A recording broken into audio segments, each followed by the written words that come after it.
This is the second part of section 4.1 of MA 104. We're asked to determine whether the second polynomial, x minus 1, is a factor of the first, x to the 18th minus 1, without dividing or using synthetic division. If x minus 1 is a factor of x to the 18th minus 1, then that would mean that 1 would be a 0. If 1 is a 0, then that means that when I plug the number 1 in for x in the first polynomial, the expression will simplify to 0. So that's what I need to test. So instead of saying x to the 18th minus 1, I can test 1 to the 18th minus 1. Well, 1 to the 18th is just 1, minus 1 does equal 0. Since plugging the number 1 in for x made the expression simplify to 0, that means that 1 is a 0 of the polynomial. And if 1 is a 0 of the polynomial, then that means that yes, x minus 1 is a factor.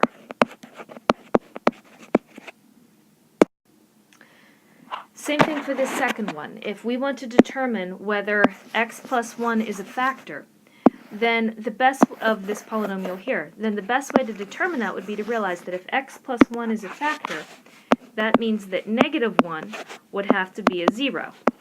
So we just really need to test to see if negative 1 is a 0. So I'll go back to the first polynomial, and everywhere I see an x, I'll plug in a negative 1. This gives me 3 times negative 1 cubed minus 7 times negative 1 squared minus 8 times negative 1 plus 2. If I simplify using order of operations, I have 3 times negative 1 cubed is negative 1, minus 7 times negative 1 squared is positive 1, minus 8 times minus 1 is plus 8, and then I have the plus 2.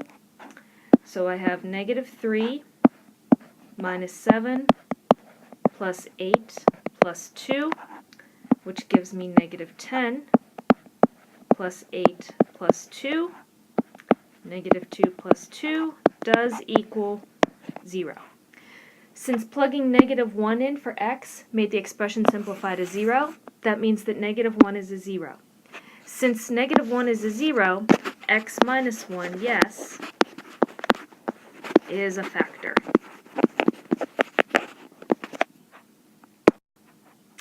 We're asked to use synthetic division in the remainder theorem to find p of negative 2, given that p of x is 3x squared minus x minus 10. I can use the process of synthetic division here by setting up a synthetic division table, and I'm going to be dividing my polynomial p of x by x minus a negative 2. In other words, I'll take this negative 2 and put it outside my synthetic division box.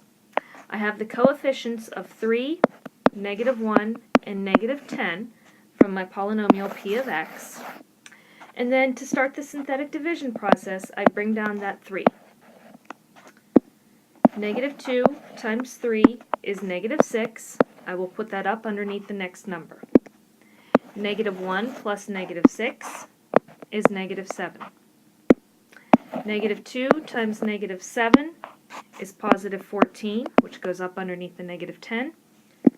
Negative 10 plus 14 is positive 4. This means that to find p of negative 2, I simply look in the remainder position.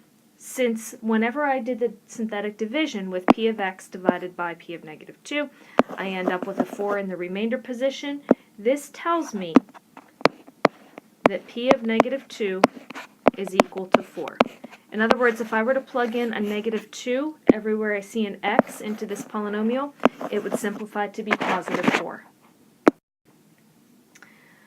The same idea applies here for polynomial p of x. To use synthetic division, I will put all of those coefficients, the 2, the negative 5, the 7, and the negative 7 up top.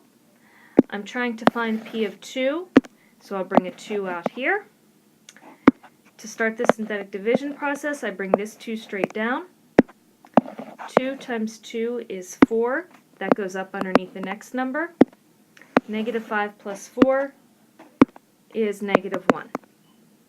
Continue with that same pattern. 2 times negative 1 is negative 2. 7 plus negative 2 is positive 5. 2 times 5 is 10. Negative 7 plus 10 is 3. I look specifically at the remainder, so this tells me that P of 2 ends up being whatever number is in that remainder position when I complete the synthetic division. So P of 2 is equal to 3. For this last one, I have to notice that when I do my synthetic division, I have an x to the fourth, but then it skips directly to an x to the second. I'm missing that x to the third term. I have to account for it, so I'll put a 0 as the coefficient of the x to the third term. So I have 1x to the fourth, 0x to the third, negative 10x squared, 25x to the first, and then negative 2. I'm asked to find P of negative 4, so I'll write a negative 4 outside the synthetic division box. Start the process then. I'll bring that 1 straight down. Oops, I guess if I do the multiplication, negative 4 times 1 is negative 4. I'll put that up underneath the next number. Then I add. 0 plus negative 4 is negative 4. Multiply. Negative 4 times negative 4 is positive 16. And then add. Negative 10 plus 16 is 6. Multiply. Negative 4 times 6 is negative 24. 25 plus negative 24 is 1. Multiply. Negative 4 times 1 is negative 4. Negative 2 plus 4 is negative 6. To find P of negative 4, I look at the number in the remainder position. So this does tell me that P of negative 4 is equal to negative 6.